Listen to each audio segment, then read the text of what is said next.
Since 2015, we've had a really tight improvement plan.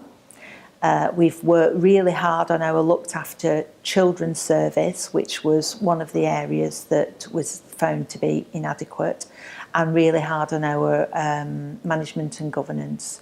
Our LSCB is now seen by Ofsted to be a strength. Our audit, so we know what good's like, is seen by Ofsted to be a strength. We are seen to have a learning culture in Cumbria and an increasingly self-righting system, so we can see what's not right in particular pockets and we very quickly can put it right. In terms of my role as a team manager and what I do to support the staff, we obviously have regular supervision, 4 weekly supervision, and within that there's a lot of reflection, because that's the time to actually kind of down tools and stop and then really think in depth about what we're doing and why we're doing it, obviously to try and kind of improve and refine our ways of working with people.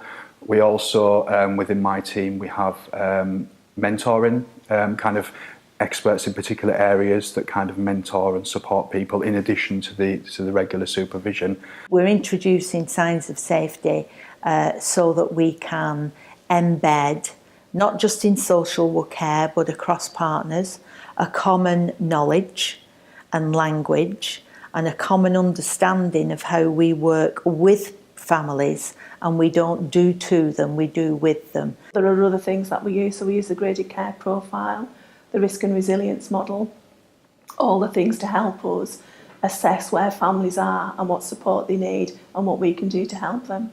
I started in the local education authority back when social care and education were 2 separate bodies in the county council, and I've moved around quite a bit in that time. I've also worked in adult social care for Cumbria County Council. I started work in Whitehaven in a lovely old Georgian building, and today I work in Cumbria House in Carlisle, and the differences between those 2 working environments I can't even begin to explain. Cumbria is a very large place and it has its challenges in working there because of that. But actually what we've got today is a connected Cumbria, I think. I can open up my mobile phone and Skype somebody in Barrow and have that relationship and have that connection.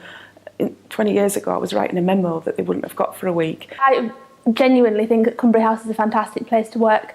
For me particularly, being new to the field, I like that all of our social work teams are all on the same floor. So in one place you've got fostering social workers, looked after social workers, support and protect social workers. So instead of now wondering who offers what service or how do I refer into here, I can see them when I go and make a coffee and go and have a chat to them and ask what this means or what does that mean. So I feel like it's a lot more joined up working. I work in West Cumbria and we do have Blencathra House there that's on the historic Whitehaven Harbour, which is absolutely beautiful. And we have flexibility around working, which is really when you're in and out visiting families, you've got lots of appointments. We do have flexibility around a lot of the buildings also in Cumbria in terms of hot desking, agile working, remote working, and the technology to go with that, which is really, really important to get the job done.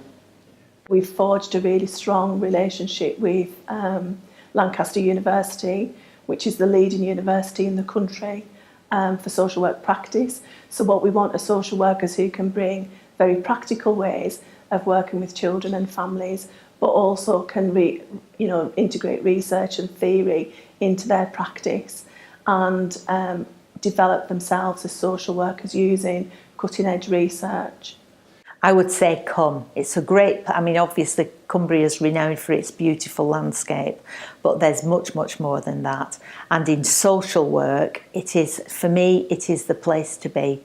It's a creative, innovative environment and there are lots of opportunities if you are ambitious.